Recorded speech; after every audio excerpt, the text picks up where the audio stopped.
¿Alguna vez se han preguntado cómo es que un teléfono puede reconocer una cara al instante? ¿O cómo un coche se empieza a conducir solo? Pues la respuesta a todo eso tiene un nombre: Deep Learning, o aprendizaje profundo. Hoy vamos a desentrañar las ideas clave de este campo, basándonos en el famoso libro de texto Deep Learning, para entender de una vez por todas cómo funciona y sobre todo por qué está cambiando nuestro mundo a una velocidad increíble. Para empezar a entenderlo, tenemos que viajar un poco al pasado y hablar de una paradoja.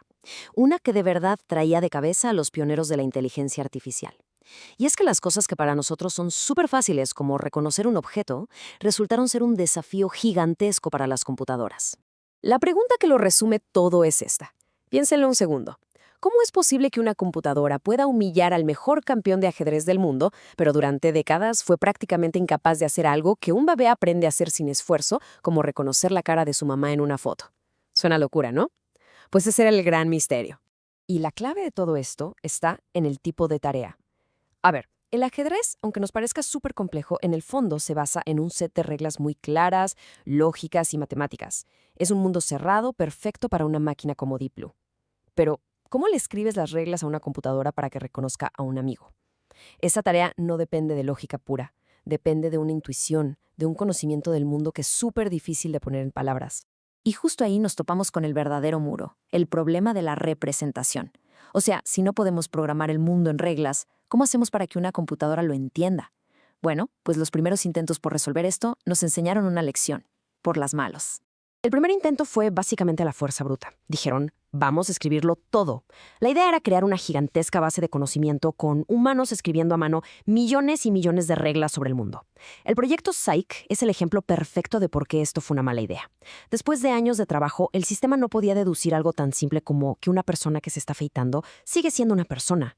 De verdad, llegó a la conclusión de que como la persona sostenía una rasuradora eléctrica, entonces la persona misma tenía componentes eléctricos. Un desastre total. Este fracaso monumental nos dejó algo clarísimo. La inteligencia artificial no podía depender de que le programáramos todo, necesitaba aprender por sí misma. Y de esa necesidad nació el machine learning, o aprendizaje automático. El cambio de mentalidad fue radical. En lugar de darle reglas, decidimos darle a la máquina montañas de datos y dejar que ella solita encontrara los patrones. Ok, suena bien. Problema resuelto, ¿no? Pues, no tan rápido. Porque este nos lleva a otra pregunta, una todavía más complicada. Si la máquina aprende de los datos, ¿cómo tienen que ser esos datos para que de verdad los pueda aprovechar? ¿Se los aventamos así nomás? Y la respuesta es que la forma en que le presentas los datos, la representación, lo es todo.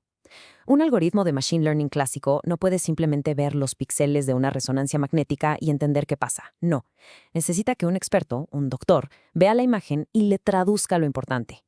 Le tiene que dar la información ya masticada, en forma de características. El tumor mide tanto, tiene esta forma, esta textura. El sistema depende por completo de ese trabajo humano previo. Esto nos lleva a una de las frases más importantes de este campo.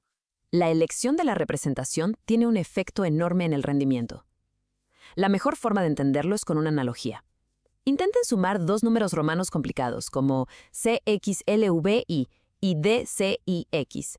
Es una pesadilla. Ahora, sumen 147 más 709. Facilísimo, ¿verdad? Es exactamente la misma información. Pero una buena representación, como la de los números arábicos, hace que un problema difícil se vuelva trivial. Y es aquí, para resolver justo ese problema, donde por fin entra en escena el Deep Learning. Y lo hace con una solución que es de verdad muy elegante. En lugar de esperar a que un humano le dé las características importantes, el sistema las aprende por sí mismo, capa por capa. En pocas palabras, el Deep Learning es un tipo de Machine Learning que automatiza la parte más difícil: encontrar la mejor representación de los datos. Aprende directo de los datos crudos y va construyendo una jerarquía de conceptos, como una pirámide. Abajo están las ideas más simples, y conforme sube, las va combinando para formar ideas cada vez más complejas y abstractas. Pensemos de nuevo en reconocer una foto. La primera capa del sistema solo ve un montón de píxeles. La siguiente capa aprende a juntar esos píxeles para encontrar cosas súper básicas, como bordes o líneas. La capa que sigue agarra esos bordes y forma contornos o esquinas. Más arriba, otra capa combina esos contornos y aprende a identificar partes de una cara, como un ojo o una nariz.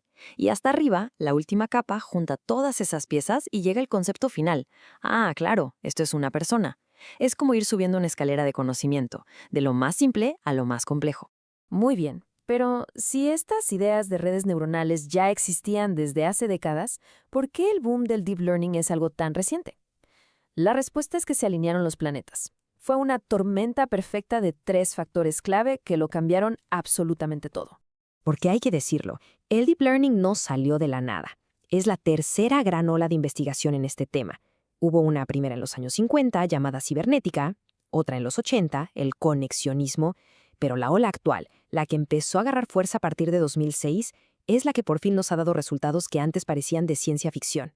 El primer ingrediente de esta tormenta, los datos. Una cantidad bestial de datos. Los modelos de deep learning son insaciables, necesitan muchísima información para aprender. Y gracias a la era digital, pasamos de tener bases de datos con unas cuantas decenas de miles de imágenes en los 90 a tener monstruos como ImageNets, con más de 14 millones. Sin esa avalancha de datos, los modelos simplemente no tendrían que comer. El segundo ingrediente, la potencia de cálculo, porque de nada sirve tener millones de datos si no tienes el músculo para procesarlos. Y aquí, curiosamente, la clave vino del mundo de los videojuegos. Las tarjetas gráficas, las famosas GPUs, resultaron ser perfectas para este tipo de cálculos. Esto permitió que las redes neuronales crecieran de forma exponencial, pasando de tener miles de neuronas a tener decenas de millones. Y el tercer y último ingrediente, el que probó que todo esto funcionaba. Los resultados se volvieron espectaculares. En la competencia de reconocimiento de imágenes más importante del mundo, ImageNet, la tasa de error se desplomó. Pasó de más del 26% en 2011, antes del Deep Learning, a solo 3.6% en 2015. Por primera vez, una máquina superaba a un humano en esta tarea. Ese fue el momento en que todo el mundo se dio cuenta de que esto iba en serio. Entonces, para poner todo en orden y que quede súper claro, ¿cómo encaja el Deep Learning en el gran árbol genealógico de la inteligencia artificial? Vamos a verlo. Piénsalo como si fueran esas muñecas rusas que van una dentro de la otra. La muñeca más grande es la inteligencia artificial, la idea general de crear máquinas inteligentes. Si la abrimos, adentro encontramos el Machine Learning, que es el enfoque de que las máquinas aprendan con datos. Dentro de esa está el aprendizaje de representación. Y en el mero centro, la muñeca más pequeña y potente, está el Deep Learning. Es la implementación más exitosa que tenemos de ese aprendizaje de representación. En resumen, lo que el Deep Learning ha logrado es darle a las máquinas algo que nunca antes habían tenido: la capacidad de percibir el mundo a través de datos crudos, casi como nosotros. Y esto nos deja con una pregunta final, la que seguramente definirá la próxima era de la inteligencia artificial. Ahora que ya pueden percibir, ¿qué problemas vamos a resolver cuando por fin aprendan a razonar sobre aquello que perciben?